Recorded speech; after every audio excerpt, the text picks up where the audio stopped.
नमस्कार, मैं Rajni Kaur news affair 24 में आपका स्वागत करती हूं।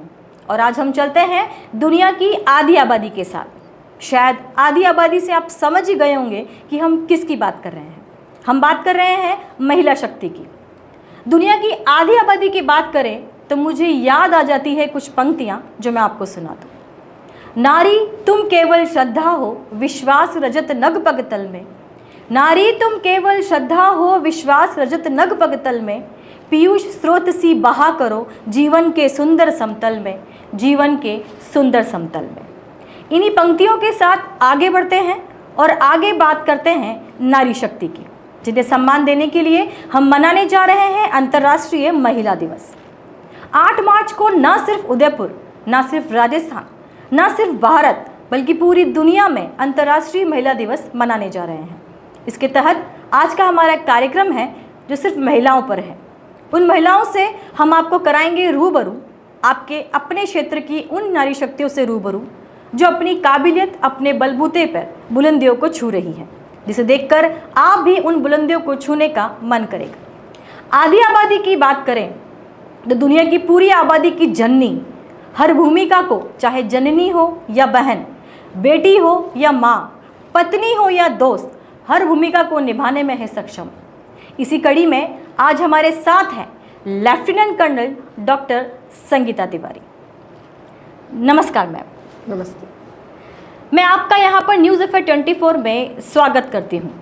आज का दिन इसीलिए भी खास है क्योंकि हम इंटरनेशनल वुमेंस डे के उपलक्ष्य में एक ऐसी शख्सियत से मिलने जा रहे हैं जिन्होंने हर क्षेत्र में अपनी एक अलग ही पहचान बनाई है। एक फौजी, एक सर्जन, एक लीडर और एक इंस्पिरेशन। हमारी आज की जो मेहमान है lieutenant colonel doctor Sangeeta Tiwari, जो कि इंडियन आर्मी मेडिकल कॉर्प्स में 14 साल तक देश की सेवा कर चुकी हैं और एम्स उदयपुर में जनरल सर्जरी डिपार्टमेंट की हेड हैं। ये सिर्फ एक डॉक्टर ही नहीं बल्कि एक हेल्थ केयर डिप्लोमेट भी हैं, जिन्होंने इंडिया तजाकिस्तान डिप्लोमेटिक रिलेशन में एक महत्वपूर्ण भूमिका निभाई है और जिनकी मुलाकात भारत के प्रधानमंत्री श्री नरेंद्र मोदी से भी हो चुकी है। इनका सफ़र इतना ही रोचक है जितना ही प्रभावित करने वाला भी है। ये टेडेक्स और जॉस टॉक स्पीकर भी रह चुकी हैं। वर्ल्ड की प्रेस्टिजियस मैगजीन में टॉप 30 पावरफुल वुमेन में इनका 13वां रैंक है। और सिर्फ यही नहीं, ये प्रियंका चोपड़ा द्वारा बनाई गई डॉक्यूमेंट्री वॉम्ब का हिस्सा भी रह चुकी हैं। और अगर आपको लगता है कि इनकी सफलता यहीं तक थी तो सुनने में और भी मज़ा आएगा, क्योंकि ये कौन बनेगा करोड़पति में भी शामिल हो चुकी हैं, जहां इन्होंने अमिताभ बच्चन जी के साथ 4 एपिसोड शूट किए हैं। और अगर बात करें ब्यूटी के साथ कॉन्फिडेंस की, तो इन्होंने वर्ग स्टार इंडिया में खिताब जीता है। और आज इनसे जानेंगे इनका सफ़र, इनका स्ट्रगल, इनकी लीडरशिप के वो मंत्र जो हर महिला को इंस्पायर करते हैं। तो बिना किसी देरी के आइए हम इनका स्वागत करते हैं और इनसे जानते हैं इनकी सफलता की कुंजी क्या है। संगीता जी, मैं आपका यहाँ स्वागत करती हूँ। तो मेरा जो आपसे पहला सवाल है वो ये है कि इंटरनेशनल वुमेंस डे को आप किस नज़रिए से देखती हैं? मैं इस दिन को सिर्फ एक सेलिब्रेशन की तरह नहीं मानती हूँ। मेरा मानना ये है कि ये बहुत ही लंबे समय के संघर्ष का परिणाम है कि महिलाएं अब हर फील्ड में आगे आ रही हैं, चाहे वो मेडिसिन का फील्ड हो, चाहे वो आर्मी का फील्ड हो, या फिर चाहे वो फाइनेंशियल हो। हर फील्ड के अंदर महिलाएं आगे आई हैं और ये तभी पॉसिबल हो पाया है जब एक लंबे समय तक बहुत सारी महिलाओं ने मिलकर बेड़ियों को तोड़ने के लिए संघर्ष किया है और अपने घर की चौखट से स्टेप आउट करके फाइनेंशियल इंडिपेंडेंस की तरफ अपना कदम बढ़ाया है, सो दैट कि वो लोग डिसीजन ले सकें खुद के लिए, सोसाइटी के लिए, फैमिली में और एट वर्क प्लेस ऑल्सो। आप एक डॉक्टर रही हैं, आप कर्नल रही हैं और आपने मेडिकल सेवाएं दी हैं फ़ौज में भी, और उसके बाद आपने एक ब्यूटी पेजेंट में भी खिताब जीता है। तो ये समय आपका बहुत चुनौतीपूर्ण रहा होगा, तो आपने यहाँ पर क्या क्या चुनौतियों का सामना किया है? देखिए, सारे field different frame of time पर मेरी लाइफ के अंदर आए और हर जगह पर एक चुनौती यस डेफिनेटली थी। जब मैंने आर्मी को ज्वाइन किया और मैंने सर्जरी चूज़ किया, जो कि एक मेल डोमिनेटेड फील्ड है, सर्जन बनना अपने आप में, और आर्मी में भी लेडी सर्जन्स बहुत कम हैं। तो when I join there, training के ऊपर हम लोग गए हैं। ट्रेनिंग इतनी खूबसूरत थी कि army turn me into a very confident and very dominated and crystal crisp and clear minded women के अंदर उन्होंने मुझे कन्वर्ट किया। यस, वहाँ पर भी आपके साथ में जैसे मेल कलीग हैं, दे फील कि यू आर अ सॉफ्ट, जैसा कि आम पब्लिक समझती है हर वुमेन को, महिलाएं होती हैं, ऐसा वो सोचते हैं। तो जब हम लोगों की फायरिंग की ट्रेनिंग हो रही है और मेरा कलीग कमेंट कर रहा है कि क्या तुम इन सांस को कॉक कर लोगी जी, बट यस, आर्मी ने फिज़िकली और मेंटली इतना एंड्योरेंस मुझ में दिया कि यस, आई कैन से कि I can do anything better than anyone, and I proved me there. जी, आपको कभी लगा कि आप उस फील्ड में अपने आप को बायस्ड महसूस करती हैं? अगर मैं सिविल से कंपेयर करूं जी, तो in army women are very much well protected and respected. आपको वहाँ पर बहुत अच्छे से हर फील्ड के अंदर रेस्पेक्ट दिया जाएगा। लेकिन yes, some time on personal front आपके साथ में मेल कलीग है, he will think yes I can do this thing better than you, and yes, you have to prove yourself, you have to work hard, you have to work more to prove that you are equal to men. Okay, आप मुझे ये बताइए कि भारत में health care sector और army में महिलाओं की एक्चुअल स्थिति क्या है? अगर मैं सिविल में देखती हूँ तो 70% ऑफ वर्कफोर्स मेडिसिन का it is meant by the female, but उनकी जो हेडिंग है, जो लीडरशिप है आगे की तरफ, जो हेडिंग वाली पोजीशंस हैं, they are held by male. तो हमें बहुत ज़रूरत है कि हम उन पोजीशन पर भी महिलाएं और आगे जाएं। यस, आर्मी के अंदर, आर्मी मेडिकल कोर में इवन महिलाओं की डॉक्टर्स कम हैं, बट इन द पूरा nursing core that is with female only. तो महिलाओं की भूमिका धीरे धीरे हर फील्ड के अंदर बढ़ रही है, चाहे वो मेडिसिन हो, चाहे वो आर्मी हो। And even nowadays, though, we got the chance to fight in combat arms also. Okay. Women are coming in NDA also. They are flying fighter jets also, and yes. Okay. तो army में जैसे महिलाएं as a महिला doctor, क्या वो उतनी justify हैं या सक्षम हैं जितने कि पुरुष, क्योंकि वो फील्ड काफ़ी टफ माना जाता है? Of course, it is a tough, but when we are getting the equal training as the male officers, we are equally competent and we are serving at par. Yes, so many times I was posted to the field and I was working all alone and saving. I saved so many lives and limbs of our soldiers. So yes, women are powerful there. आपको लगता है कि मतलब medical sector में और army में महिलाओं की संख्या थोड़ी कम है, जैसा कि मुझे लगता है, तो ये संख्या बढ़नी चाहिए? Yes, in army also permanent commission is more in male officers in comparison to female. ये इक्वलिटी मिलनी चाहिए definitely in army also and in civil also, और even in government also. If you see 33% reservation in जो भी हमारे विधानसभा राज्यसभा है, yes, number बढ़ना चाहिए। जी, हमें बराबर का अधिकार, इक्वालिटी मिलनी चाहिए। जी। आपने हेल्थ केयर में डिप्लोमेसी में भी काम किया है, इंडिया तजाकिस्तान वेलफेयर के अंदर, तो मुझे बताइए कि वहाँ पर आपको किस तरह की चुनौतियों का सामना करना पड़ेगा, क्योंकि दोनों तरफ का जो माहौल है वो बहुत ही अलग अलग है। तो वहाँ पर आपने किन चुनौतियों का सामना किया? I was posted to Tajikistan, just near to Afghanistan border, Kurgan Tepa, and वहाँ पर मुझे अपने प्राइम मिनिस्टर नरेंद्र मोदी जी से मिलने का मौका मिला, एंड ही मोटिवेटेड मी कि yes, when you got so much things by the society and now this is time to give back to the society. He motivated me nicely. Yes, I will say situation all around the world almost थोड़ा बहुत कम ज़्यादा पर बराबर ही है। वहाँ पर Tajikistan was mainly a Muslim dominated country, it was, and वहाँ पर भी महिलाओं को बाहर निकलने के ऊपर थोड़ी बहुत पाबंदियाँ थी। Yes, I face there, and even वहाँ पर फीमेल्स फीमेल डॉक्टर को ही दिखाना चाहती हैं, ऐसा भी मैंने महसूस किया। जी जी। वो मेल डॉक्टर के पास नहीं जाना चाहती है कि मेरा ओपीडी है पूरा full of with the women की, they all want to see a surgeon, they want to see their all the problem to a lady surgeon. तो yes, this is common around the world. जी जी, ये चीज़ हमारे India में भी हमने देखी है कि महिलाएं चाहती हैं कि वो एक फ़ीमेल सर्जन या डॉक्टर ही उन्हें देखें या कंसल्ट भी उन्हीं से करना चाहती हैं। तो आपका क्या लगता है कि ऐसी सोच हम महिलाओं के अंदर क्यों है, हम क्यों चाहती हैं कि ऐसा हो? ऐसा शायद in my point of view शायद से फैमिली के अंदर इस तरीके से उनके हस्बैंड या फिर उनके बच्चे या उनके पेरेंट्स ऐसा इन्फिल्ट्रेट करते हैं, that's why they seek female doctor. Otherwise when I am on the side of doctor, we never see any difference in a male or in a female. If I am examining a male, there is no difference between male and female. Okay okay. एक पुरुष प्रधान समाज के अंदर महिलाओं के लिए आपको क्या लगता है कि उनके सामने क्या क्या चुनौतियाँ आती हैं और वो उसे कैसे पार कर सकती हैं? इस चुनौती को पार करने का सिर्फ एक मूल मंत्र है, education. With the education we can become financially independent.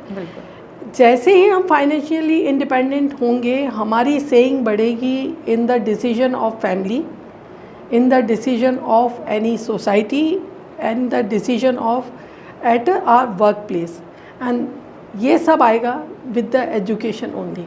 तो we must focus, rather India के अंदर हमें वुमेन एजुकेशन के ऊपर ज़्यादा फोकस बढ़ाना चाहिए ताकि वो ज़्यादा से ज़्यादा फाइनेंशियली इंडिपेंडेंट बन सके। अब जैसे आपने एजुकेशन की बात की है, तो जैसे हम शहरी क्षेत्रों की बात करें तो यहाँ पर फीमेल एजुकेशन को फिर भी एक दायरा बड़ा है, लेकिन अगर हम ठेठ देहात की तरफ जाते हैं तो वहाँ आज भी परिवार यही चाहता है कि मतलब बेटा ही पढ़े और बेटियों को आज भी घर के चूल्हा चौका में ही डाला जाता है। तो आपको क्या लगता है कि हम कब इस दौर को पार कर पाएंगे? हम इस दौर को तब पार कर पाएंगे जब हम जेंडर इक्वालिटी का पार्ट हम लड़के और लड़की दोनों को बराबर से पढ़ाएं। और ये शुरुआत होगी बचपन से, बिकॉज हमारा जो ब्रेन है वो 95% डेवलप हो जाता है बाय द एज ऑफ 5। तो अगर आपने 5 साल के बच्चे के सामने एक भी बार या बार बार अपने हस्बैंड को जॉब से लौटने पर सर्विस दिया, चाय बनाकर, अपनी बिटिया को कहा कि बेटे की प्लेट उठा के रखो, तो वहीं आपने उसके दिमाग में डाल दिया you are superior than female. तो आपको छोटे बचपन से ही लड़के और लड़की को दोनों को बराबर की शिक्षा देनी है। बराबर से कहना है कि दोनों को अर्निंग मेंबर बनना है, बराबर से दोनों को कहना है कि लड़कों को भी घर का काम करना है और लड़कियों को भी घर का काम करना है, और साथ में अपने हस्बैंड से थोड़ा थोड़ा घर का काम अपने बच्चों के सामने कराना है, सो दैट वो बच्चा लड़का समझ सके कि मुझे भी बड़े होके घर का काम करना है। अदरवाइज ही थिंक्स कि घर का काम उसका है ही नहीं। तो अगेन यहाँ पर यही बात निकल के आती है कि मतलब ये प्रयास महिलाओं को ही करना है, क्योंकि घर की महिला ही तो अपने घर की बेटी को ये बताती है कि ये काम करो वो काम करो, और बेटे को बोलती है कि चलो ठीक है। तो यानी कि ये प्रयास भी पहले आपको लगता है कि महिला को ही करना होगा, वही एक कदम आगे बढ़ाएगी तो ही वो आगे इस चीज़ को, इस सिस्टम को आगे बढ़ा पाएगी। यस, महिलाओं को ये कदम आगे बढ़ाना है और अपनी बेटियों को ये कहना बंद कर देना है कि बेटा तुम सो, तुम्हें कमाने वाला कहीं और दौड़ रहा है। बच्चों को तुम सुबह 4 बजे उठा के दौड़ने की बात करते हो कि बेटा तुम दौड़ो, तुम्हें पढ़ने जाना है, तुम्हें घर चलाना है, और लड़कियों को आप कहते हो कि आप चाय बनाना सीखो, घर का काम करना सीखो। तो अभी हमें दोनों को दोनों चीज़ सिखानी है। लड़कों को कहना है कि तुम्हें घर का काम भी करना सीखना है और बाहर का नौकरी भी, और लड़कियों को भी कहना है कि तुम्हें भी फाइनेंशियली इंडिपेंडेंट बनने के लिए पढ़ाई करनी है और अपने घर का काम भी। आप प्रियंका चोपड़ा की एक डॉक्यूमेंट्री मूवी थी वॉम्ब, उसकी भी आप हिस्सा रही हैं, तो वो आपका एक्सपीरियंस कैसा रहा, और मैं जानना चाहूँगी कि वो सफ़र आपका कैसे शुरू हुआ? उस वक्त हम लोग हमारी एक टीम थी जिसके अंदर हम लोग कन्याकुमारी से कश्मीर तक वॉक कर रहे थे, जस्ट टू सी कि वुमेन का हमारे ऑल ओवर इंडिया के अंदर क्या स्टेटस है, कितना डोमेस्टिक वायलेंस है, या महिलाओं की कितनी भागीदारी है अपने काम में, या कि फिर कितने जेंडर इनइक्वालिटी है। तो इन सब के दौरान we got chance to meet with so many women, and after that जो टीम थी हमारी, वो they decided to make a documentary film.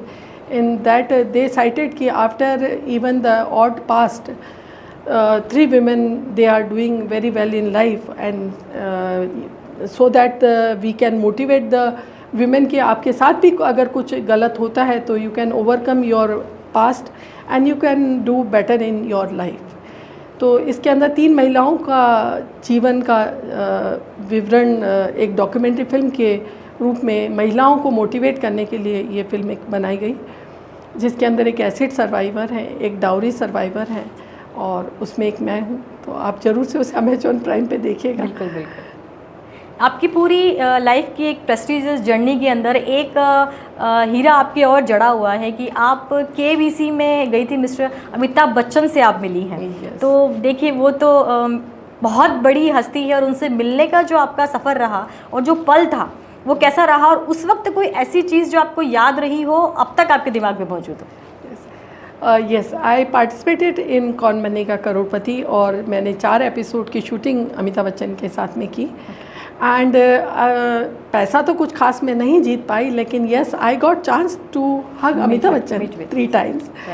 और मुझे अच्छे से याद है कि उन्होंने मुझे कहा था कि he is very proud of me because at that time I was major और उनकी भी मूवी मेजर आ चुकी थी। तो ही सेड कि यस, एक मेजर दूसरे मेजर से मिल रहे हैं and I am very proud of you. Okay okay okay. तो वहाँ पर आपको कुछ मतलब ऐसा लगा कि एकदम मेजर की जहाँ पर एक पावरफुल आपकी एक शख्सियत है और सडनली फिर आपने मूवी में भी काम किया, फिर उसके बाद में आपने एक चीज़ और की, आप ब्यूटी कॉन्टेस्ट में गई हैं और वहाँ पर भी आप एक खिताब जीत के आई हैं। तो एक कर्नल से लेकर ब्यूटी कॉन्टेस्ट तक का जो ये सफ़र था वो कैसे आपने पार किया है और वहाँ क्या थॉट आपके दिमाग में थे? एक्चुअली के अंदर अगर देखा जाए तो पूरी लाइफ के अंदर एक ब्यूटी का क्वेश्चन थोड़ा सा लो रहा था, बिकॉज पूरी लाइफ ऑलिव ग्रीन के अंदर या फिर कॉम्बैट ड्रेस के अंदर इसी के अराउंड घूम रही थी। And yes, when I decided to participated in Vogue Star, they trained us for the makeup, for the dressing, and I touched that corner of life also, and I enjoyed thoroughly. And जब मैं उन लोगों के साथ में काम किया तो मैंने जाना कि वो लोग बहुत हार्ड वर्क करते हैं and it is not a easy field to work with. And yes, beauty with brain always win the crown. That was the key point of their. जी, मतलब आप भी ये मानती हैं कि एक औरत का बहुत ज़्यादा होशियार होने के साथ साथ में खूबसूरती भी मायने रखती है। जो हमारी सामाजिक व्यवस्था है वहाँ आज भी थोड़ी सी खूबसूरती मायने रखती है, मतलब हम ये नैरेटिव आज भी बदल नहीं पाई। आपको लगता है खूबसूरती कही जाए तो वो दिल से होती है और the work you do around you, आप पब्लिक के लिए क्या काम करते हैं वो सबसे बड़ी खूबसूरती है। That is in my point of view. हाँ, इनर खूबसूरती डेफिनेटली मायने रखती है, लेकिन पता नहीं क्यों मुझे ऐसा लगता है कि हमारी समाज व्यवस्था ऐसा है जहाँ लड़कियों को बचपन से कहा जाता है कि धूप में मत निकलो, चेहरा काला नहीं होना चाहिए, प्लीज़ ऐसे रहो वैसे रहो, कि शादी नहीं होगी। ये तो ये आपको क्या लगता है कि ये चीज़ें कब रुकेगी, हमें कब हमारी इंटेलेक्चुअल पर्सनैलिटी के साथ जाना जाएगा? जैसे ही हम, वही मैं कहूँगी, जैसे ही हम एजुकेट होंगे, फाइनेंशियली इंडिपेंडेंट होंगे, ये सारे सिनेरियो बदल जाएंगे, सारे। Okay okay. तो आप मुझे ये बताइए कि बहुत सारी महिलाएं हैं जो वैसे तो बहुत होशियार हैं, उनमें काफ़ी पोटेंशियल है, लेकिन वो फिर भी आज भी अपने आप को पीछे रखती हैं, एजुकेटेड भी हैं और हर फील्ड में आगे बढ़ने का दम रखती, लेकिन फिर भी कुछ चीज़ें ऐसी हैं जो उन्हें रोकती हैं। आपको क्या लगता है कि वो चीज़ें क्या हैं और इससे ओवरकम होने के लिए उन्हें क्या करना चाहिए? देखिए, मैं कहूँगी कि हमें कॉन्स्टेंटली गुड बुक्स को रीड आउट करना चाहिए। उससे हमारी एक सोच है वो डेवलप होती है, एक अच्छी सोच और आगे बढ़ने की ताकत, पूरा determination, never giving up attitude, वो सब कुछ आता है अच्छे किताबों के साथ के अंदर। तो उन्हें अपनी को किताबों के करीब पहुंचाना चाहिए, तभी ये सारी सामाजिक बेड़ियाँ धीरे धीरे टूट पाएंगी। और कुछ काम आप जैसी इंस्पिरेशनल लेडीज़ भी करेंगी, क्योंकि मुझे लगता है कि जैसे कि आपको प्रधानमंत्री मोदी जी ने कहा ही था कि आपको समाज ने बहुत कुछ दिया, अब आपकी बारी है लौटाने की। तो मुझे लगता है कि आपकी जैसी शख्सियत को सामने आना चाहिए और इन महिलाओं को इंस्पायर करना चाहिए। जी हाँ।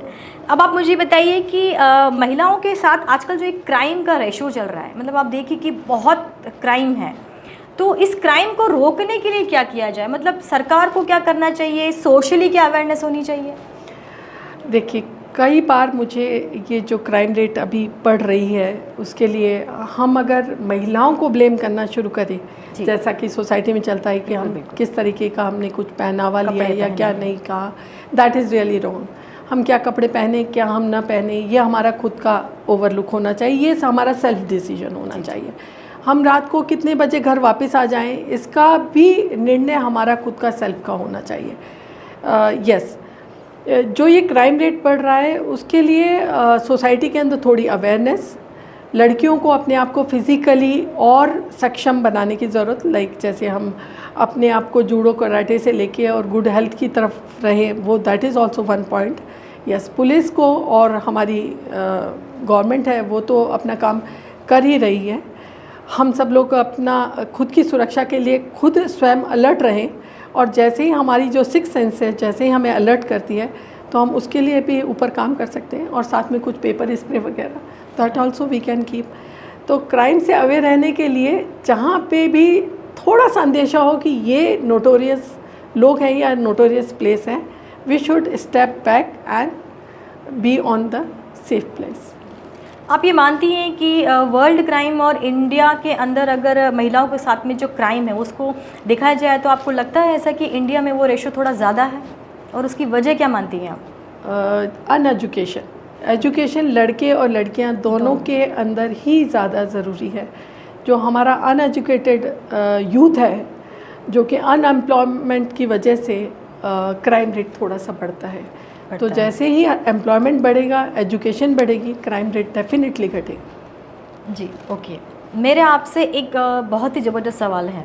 आप टेड डॉक्स और टेड एक्स में भी गई हुई हैं, तो वहाँ का आपका एक्सपीरियंस कैसा था और आपको किन टॉपिक्स के ऊपर वहाँ पर बातचीत की गई? और आप वैसे मुझे लगता है कि वो एक यूथ का प्लेटफॉर्म है, तो वहाँ आपको किस तरह का चुनौती आई है, या आपने जो मैसेज वहाँ किया वो कन्वे हो पाया जो आप चाहती थी? मैंने टेड टॉक के ऊपर फ़ोन डिटॉक्स के ऊपर अपना टॉक दिया था, एंड बिकॉज मैंने जब इसके ऊपर पूरा डीप स्टडी किया तो then I got to know कि ये जो फ़ोन के ऊपर हम ओवर यूज़ जो कर रहे हैं उसकी वजह से ब्रेन का जो ग्रे मैटर है that also reduces, memory loss हो रहा है। तो WHO ने फ़ोन के ओवर यूजेस को एक डिजीज़ का कोड दिया है। Now it is considered as a बीमारी ओवर यूज़ करना। तो मैंने इसके detoxing of phone in teens, इसके ऊपर रील टू रियल के ऊपर मैंने अपना एक टॉक दिया था, जिसके अंदर मैंने उन सबको एजुकेट किया कि फ़ोन का over usage is equivalent harmful जितना कि कोकेन का यूज़ होता है जी। तो ये सब कुछ मैंने उसके अंदर एक्सप्लेन किया था बच्चों को, और मेरे को लगता है कि यस, हमें बच्चों के अंदर बैलेंसिंग ऑफ फ़ोन के बारे में गाइडेंस देना बहुत ही ज़्यादा ज़रूरी है। अदरवाइज़ हमें फ्यूचर के अंदर अच्छे ब्रेन ही नहीं मिलेंगे, तो फिर अच्छे लीडर से लेके अच्छे डॉक्टर तक everything will be ruined, and crime rate also will increase because logic centre खो जाएगा। जी, तो मतलब आपका ये मानना है कि बच्चों के अंदर ये अवेयरनेस बहुत ज़रूरी है कि फ़ोन का इस्तेमाल या लैपटॉप्स वगैरह इनका इस्तेमाल का एक समय निश्चित होना चाहिए। WHO ने up to the age of 2 year no screen time recommend किया है। ओके। और up to 14 year 2 hours a day is the maximum limit of using phone. इससे ज़्यादा अगर आप यूज़ कर रहे हैं तो आप brain rot, brain fogging and decrease in memory, आपका मैथमेटिक्स ख़राब हो जाएगा, आपका मल्टीटास्किंग एबिलिटी ख़राब हो जाएगा, एंग्जाइटी बढ़ जाएंगी, डिप्रेशन बढ़ेगा। So many things are there and need to educate in teens. मैं जानना चाहूँगी कि अगर आपको एक दिन के लिए कोई सुपर पावर मिल जाए तो आप क्या बदलना चाहेंगे? तब मैं, अगर कोई सुपर पावर मिले तो हम टाइम के अंदर थोड़ा सा पीछे जाकर जेंडर इक्वालिटी को ले आए। बहुत ही लाजवाब जवाब रहा ये। एक मैं आपसे जानना चाहूँगी कि आपकी लाइफ में कोई तो आइडियलिजल लेडी रही होंगी, मतलब आपको लगता होगा कि इनकी जैसी मैं बनना चाहती हूँ या मैं इनसे मिलना चाहती हूँ। भले आप पास्ट में जाके बात कीजिए कि अगर आपको कोई पास्ट में भी मौका मिले जाने का तो आप किससे मिलना चाहेंगे? सबसे पहले तो मैं प्रेजेंट लेडी का नाम लूँगी जिनसे मैं मिलना चाहती हूँ, वो है निर्मला सीतारमण जी। ओके। जहाँ पर हमारे पूरे हिंदुस्तान की महिलाओं को अपने घर के फाइनेंस के मैटर में बोलने की थोड़ी बहुत भी आज़ादी नहीं मिलती है, वहाँ वो हमारे पूरे देश का फाइनेंस चलाती है, और हमारी वो पहले डिफेंस मिनिस्टर भी रह चुके हैं। And I am highly inspired by Mrs Nirmala Sitharaman ji, मैं उनसे मिलना ज़रूर चाहती हूँ। और पास्ट में आप किससे मिलना चाहेंगी? पास्ट में अगर जा सकूँ तो मैं मदर टेरेसा का नाम लेना चाहूँगी, बिकॉज़ उन्होंने जितना पेशेंट्स को सर्व किया, दैट इज़ मतलब हाईली मुझे मोटिवेट करता है, और मेरा खुद का दिल करता है कि yes I want to serve to nation in that way. मैं इस वार्ता को एक आखिरी शब्द के साथ में चाहूँगी विराम देना। मैं जानना चाहूँगी वुमेंस डे को अगर आप एक शब्द में डिस्क्राइब करना चाहें तो आप कैसे करेंगी? यस, विमेंस डे का मतलब है हमें खुद की बात रखने की आज़ादी हो, हमें वर्क प्लेस पर बराबरी का अधिकार हो, हमें घर के अंदर कहने की आज़ादी हो, हमें गवर्नमेंट के अंदर अपनी आवाज़ रखने की बराबरी का हक हो, हर जगह gender equality, that is the right celebration for the women. तो जैसा कि अभी आपने देखा कि डॉक्टर संगीता तिवारी ने हमारे साथ में इतना अच्छा समय व्यतीत किया और उन्होंने हमें बताया कि किस तरीके से एक महिला न केवल एक माँ, बेटी और पत्नी के रूप में काम करते हुए एक सशक्त आर्मी में भी जा सकती हैं, एक डॉक्टर भी बन सकती हैं, इंजीनियर भी बन सकती हैं और खूबसूरत पेजेंट पे भी खिताब जीत के आ सकती हैं। महिलाओं को ईश्वर ने सृजन की वो ताकत दी है जिसकी वजह से ये पूरी दुनिया चल रही है, और संगीता जी जैसी काफ़ी सारी ऐसी महिलाएं हैं जो कि हमें इंस्पायर करती हैं। हमारा जो ये प्रोग्राम है वो इसी तरह की महिलाओं को आपके सामने लाने का हमारा एक छोटा सा प्रयास है, जिसकी वजह से वो महिलाएं जो घर से बाहर निकलने में शायद सोचती हैं, चाहे एजुकेटेड हैं, चाहे पढ़ी लिखी हैं, समझदार हैं, लेकिन कभी कभी कोई डर उन्हें सताता है कि हम घर से बाहर कदम रखें ना रखें, दुनिया में अपनी पहचान बनाए या ना बनाए। तो ये प्रोग्राम हमारा करने का जो एक विशेष मकसद है, इंस्पायरिंग करना उन महिलाओं को जो ऐसी सोच रखती हैं। तो हम इसी तरीके से आपके सामने और भी महिलाओं को जो कि अपने बल पर, अपने बूते पर दुनिया में अपना परचम लहरा रही हैं, उनसे आपको मिलवाते रहेंगे।